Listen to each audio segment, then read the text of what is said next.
Hi. Hola. Hi, hier ist Mr. Döse. This is Michael Bradley. Hey, I'm Memphis. Hey. Hola. Hello. I'm here with soccer.com. Soccer.com. Soccer.com. And I'm talking with my friends soccer.com. See you soon.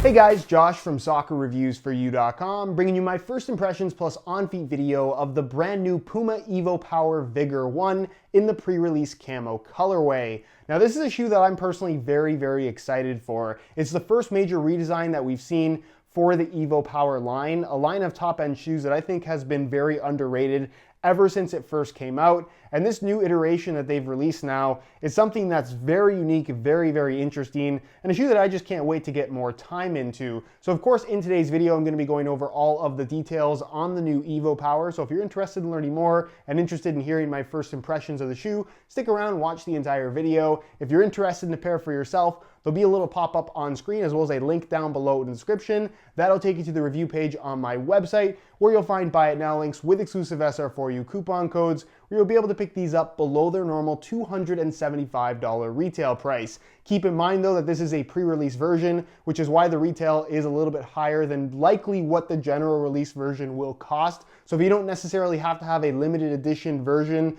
with different graphics, wait a couple of days, wait a couple of weeks. The general release version is likely coming very soon, and it will most likely retail for less than $275. Now, included with the shoes inside the box, they do include a string bag, but that is about it. Kind of expected with a top-end model nowadays, but of course, let's focus on the shoe itself, because that's what we're all here to see. So, in terms of explaining the evoPOWER and the evoPOWER concept, there's kind of three basic laws, if you want to call it that helps to understand what the design of this shoe is all about. The first is the fact that when Puma developed this shoe, they came to three main conclusions. The first being that when you strike a ball barefoot with no shoes at all, the lack of padding on your foot, that kind of raw energy transfer, allows for better power on your shot. They also found, too, that when you strike a ball with no shoes at all, the flexing of your toes allows for a little bit of a recoil effect when the ball leaves your foot, again allowing for better power. And they also came to the third conclusion that having a little bit of padding on your foot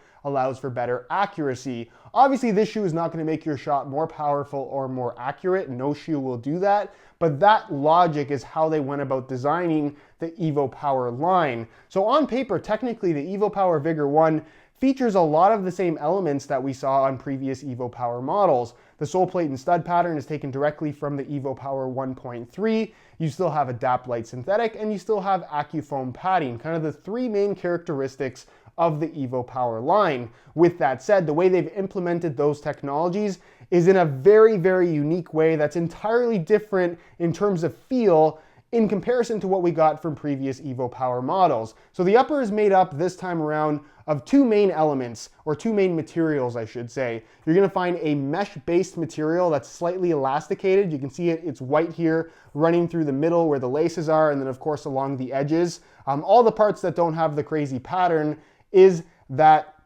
mesh material that you can see is completely exposed, but it runs throughout the entire upper. That is the base, that is also the liner. There's no extra material on the inside of the shoe, which we'll talk about more in just a second. And then on top of that, you're gonna find the Adapt Light Synthetic material, which is a one-way stretch microfiber allowing for really good flexibility in both directions of the upper itself. And obviously that mesh, because it is elasticated, it's not going to restrict that flexibility in any way at all. So the mesh at the base does offer that sock-like level of comfort, that softness to a certain extent, and then the Adapt Light Synthetic on top is providing the structure for the shoe without taking away from the flexibility. You can see they incorporated these little kind of flex grooves running through the midfoot area, again, to limit any kind of restrictiveness to the upper itself. And the actual finish on the surface of the Adapt Light Synthetic does have a little bit of what they call a micro texturing. They do list grip text as a feature on the shoe as well. It's kind of their own wet control element. Every major brand has it at this point in time, but again, it's not something that's super noticeable on the shoe. For the most part, it's just a slight micro texturing, not a lot of extra grip on the ball, but that's not necessarily a major necessity in my opinion. Now, you're probably wondering, where is the AccuFoam padding? Because that was obviously a major feature on previous evoPOWER models. Normally, they would run it in strips underneath the synthetic upper. This time around, they've incorporated in the form of 3D dots of this material. So basically you can see these little diamond shapes that run where the laces are. All the exposed parts in white, you can see it's just straight up foam. And the foam itself is these very little thin applications. Again, they're diamond shaped. They have a slight grippiness to them to a certain extent, but they're positioned in ways that, again, aren't necessarily going to provide grip on the ball. But having these little tiny applications creates a very unusual touch. And what's also a little bit deceptive in terms of what you can actually see is that they cover the entire upper. So you have it on the outside, obviously in the exposed areas, but they're also fused underneath the actual Adapt-Lite synthetic down the sides of the shoe, obviously across the top where the laces are positioned. You're only not going to find them right here on the top layer of the mesh in the toe box and forefoot area. But if you look inside the shoe, the entire inside liner, basically from the midfoot forward, is lined with those little dots. So that's something that is a really, really interesting feature, because you have the AccuFoam padding on both the inside and the outside of the shoe in the form of these little diamond-shaped 3D dots. The effect is a shoe that has a very thin feel in hand. The Adapt-Lite synthetic is super soft, super flexible. It's one of the most flexible shoes out there.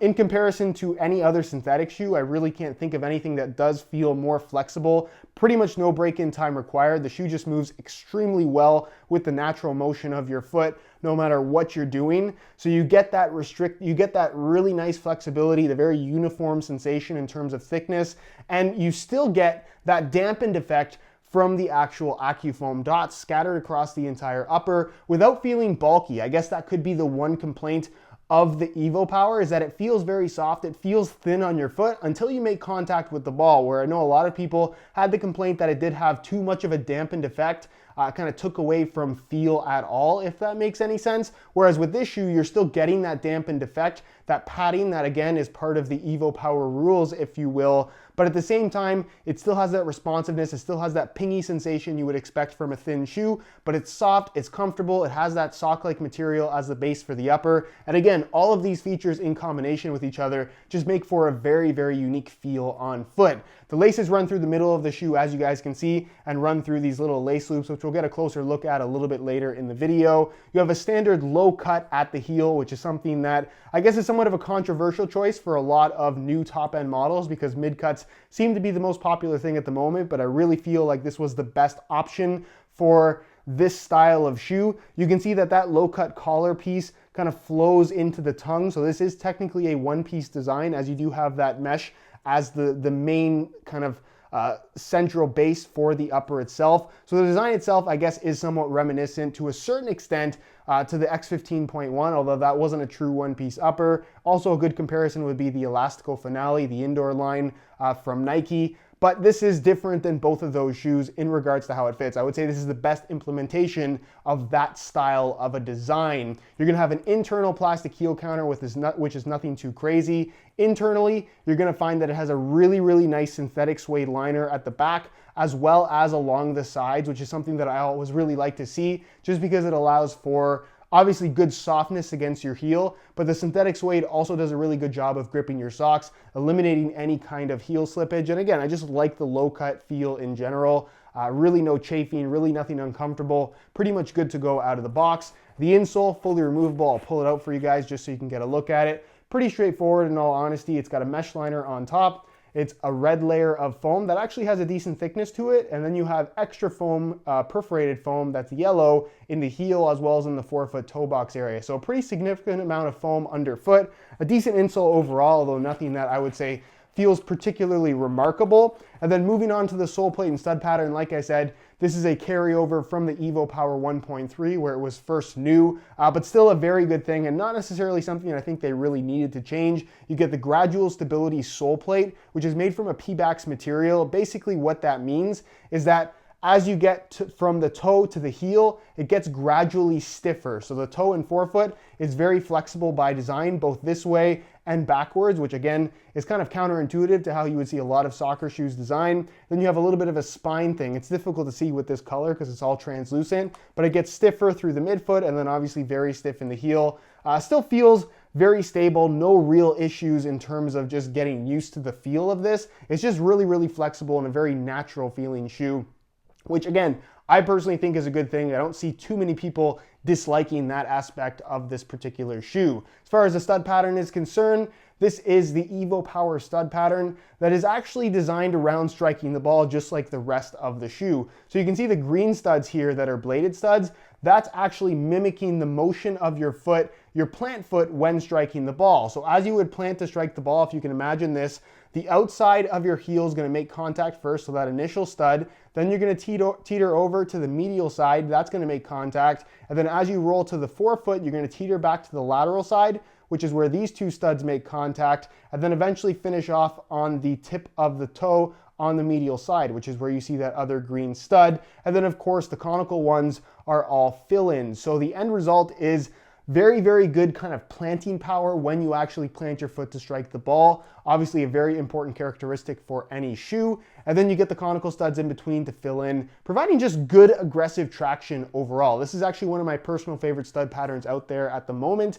And again, it's a firm ground stud pattern only. So it is only designed for use on natural grass. Please keep that in mind. Wouldn't necessarily recommend wearing these on artificial grass. The studs are a little bit long and the sole plate is a little bit thin in my opinion for a shallow surface like artificial grass. As far as the looks of the shoe are concerned, again, this is the pre-release camo variation. So this is going to change with the general release. It'll have likely the usual Puma form stripe and look like a Puma shoe, let's be completely honest with ourselves. But this is definitely something that's a little bit interesting, not for everybody. I don't mind the look. They kept it pretty simple as far as the colors are concerned. You have the white, the black, a little bit of a grayish green, I guess you could call it, and then the lime green in the form of the stripes running through the upper, and then the accents on the studs. I don't think they look bad. I don't think it's a phenomenal looking camo print. Not my personal favorite of the prints that they've done in the past, but still definitely a passable looking shoe in regards to, I guess, a top-end model. They don't look cheap, which is very important when you're spending $275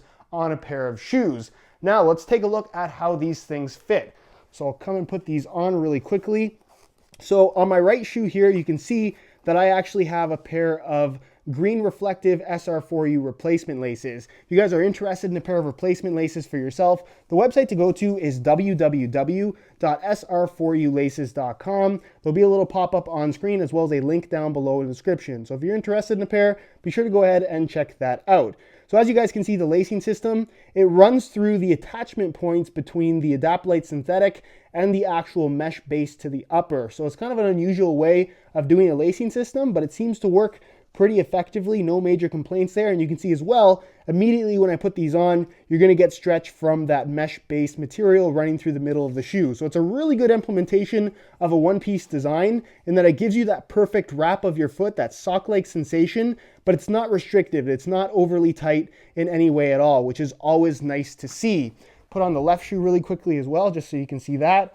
Pretty easy to put on, being that it is a one-piece design. I know a lot of that can be difficult just because the opening's not as big, but this material seems to be fairly stretchy and the opening is fairly large as well, so you're not really going to have any issues. I'm personally not struggling to put them on, so just lace these ones up really quickly and we'll get a look at the overall feel on feet. So what I immediately noticed when I put these on is the fact that the shoes are extremely comfortable. There really isn't a whole lot to complain about out of the box.